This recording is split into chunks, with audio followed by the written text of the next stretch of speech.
سننے والے تمام حاضرین و ناظرین کو ہماری طرف سے سلام پیش کیا جاتا ہے، اور آپ حضرات سے گزارش ہے کہ ہمارے اس چینل کو سبسکرائب کریں، اور اگر ہماری ویڈیو اچھی لگے تو اسے دوستوں کے ساتھ شیئر بھی کریں۔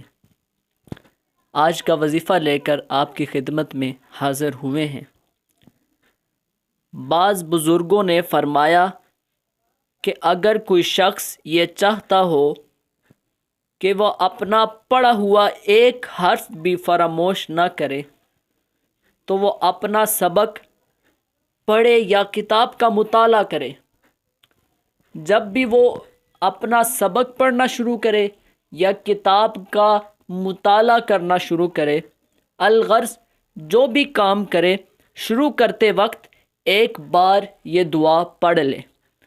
دعا کیا ہے آپ سکرین پر بھی دیکھ رہے ہوں گے۔